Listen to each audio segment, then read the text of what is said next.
Hello everyone.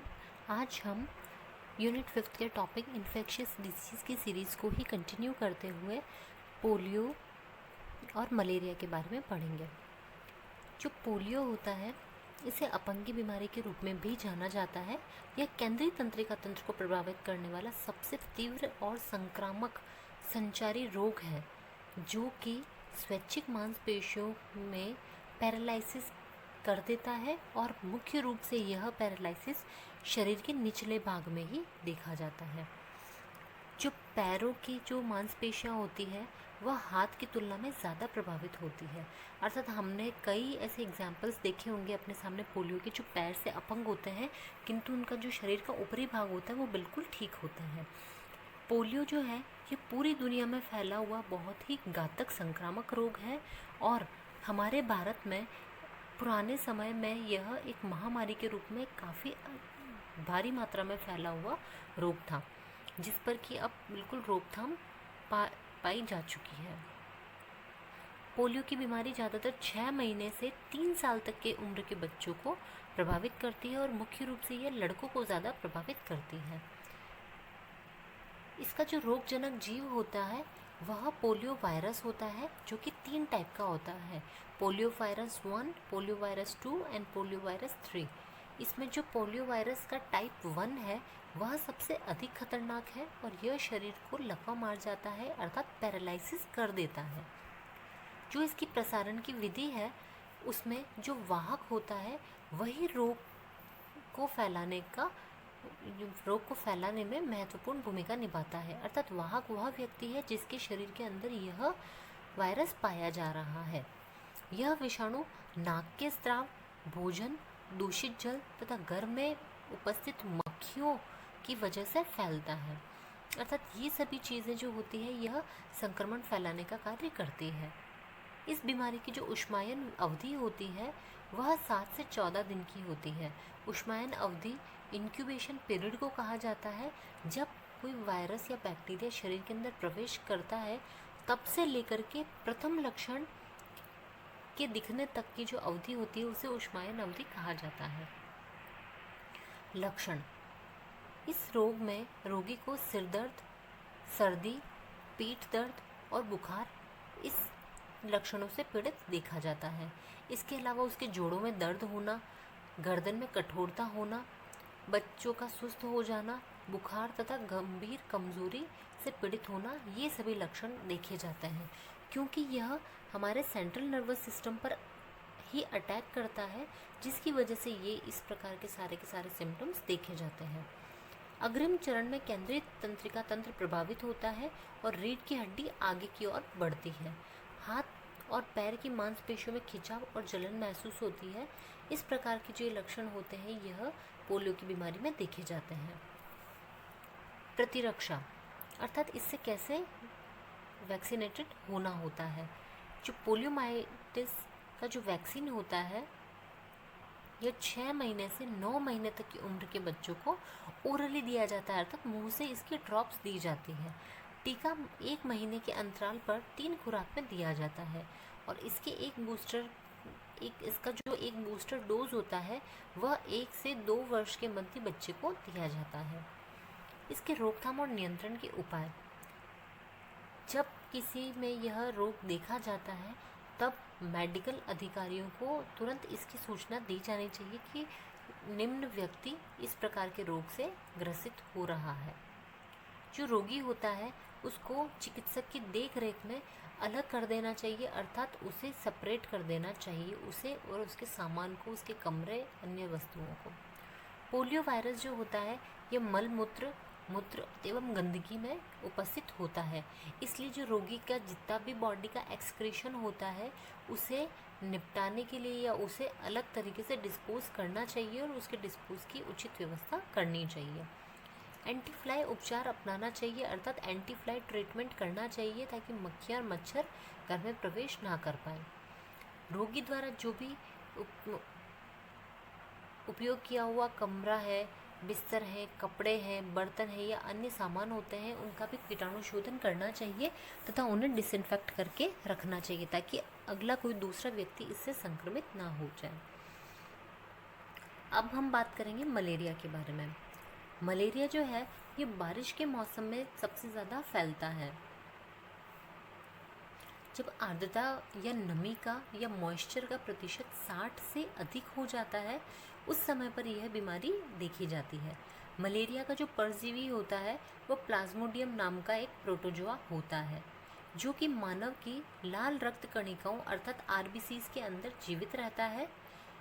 मनुष्य एक संक्रमित मादा एनाफिलीज मच्छर कहा जाता है जिसे, इसके काटने से यह संक्रमण प्राप्त करता है। अर्थात मादा एनाफिलीज मच्छर जो होती है इसकी सलाइवा में यह परजीवी पाया जाता है। जब यह किसी व्यक्ति को या मनुष्य को काटती है तो अपने लार के माध्यम से यह परजीवी मनुष्य के शरीर के अंदर छोड़ देती है और व्यक्ति को संक्रमित कर देती है, और इस प्रकार से यह स्पोर जो होता है मलेरिया का वो ह्यूमन बॉडी के अंदर प्रवेश कर जाता है। जो मलेरिया का परजीवी होता है यह 4 प्रकार का होता है। पहला प्लाज्मोडियम विवेक्स, इसका जो जीवन चक्र होता है वह 48 आवर्स का होता है और जिसके कारण हर 2 दिन के अंदर व्यक्ति को बुखार होता है। सेकंड है प्लाज्मोडियम मलेरिया, इसका जो जीवन चक्र होता है वह 72 घंटे का होता है और जिसके हर 3 दिन के बाद बुखार आता है। नेक्स्ट है प्लाज्मोडियम फाल्सिपेरियम, इसमें हर 24 से 48 घंटे के अंदर अनियमित बुखार हो सकता है। इसके लक्षण बहुत ही गंभीर होते हैं और घातक होते हैं। इसके अलावा उच्च तेज बुखार आना या इनएबिलिटी होना या डेथ जैसे गंभीर लक्षण देखे जा सकते हैं। प्लाज्मोडियम ओवले, इस वायरस के द्वारा हल्की किस्म का मलेरिया होता है, लेकिन यह हमारे इंडिया में नहीं पाया जाता है, यह ज़्यादातर अफ्रीका में पाया जाता है। मलेरिया बीमारी की जो उष्मायन अवधि होती है वह भी अलग अलग होती है। जिस समय से कीड़ा काटता है तब से लेकर के जो लक्षण प्रकट होने तक की अवधि होती है उसे उष्मायन अवधि कहा जाता है। देखिए, प्लाज्मोडियम विवेक्स जो होता है उसकी उष्मायन अवधि 14 दिन की होती है, प्लाज्मोडियम मलेरिया की 13 दिन की होती है और प्लाज्मोडियम फाल्सिपेरम की 12 दिन की उष्मायन अवधि। अब हम बात करेंगे इसके प्रसरण की विधि के बारे में। जो मलेरिया रोग होता है यह मादा एनाफिलीज मच्छर के द्वारा फैलता है।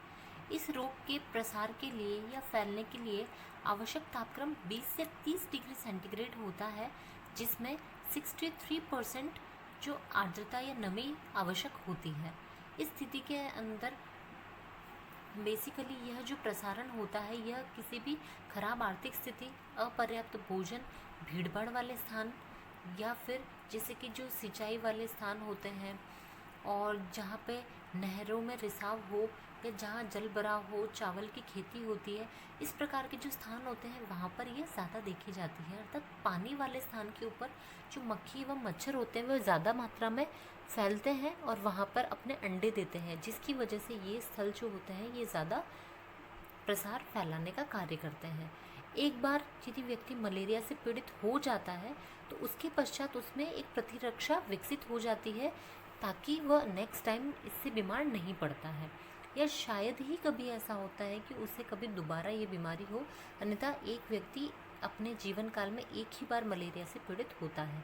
जो मलेरिया के लक्षण होते हैं वो भी 4 चरणों में प्रकट होते हैं।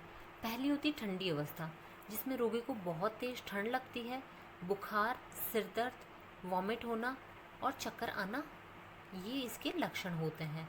और भारी बिस्तर और भारी कंबल होने के बाद भी जो रोगी होता है उसके दांत किटकिटाते हैं और उसे बहुत तेज कंपकपी या शिवरिंग फील होती है।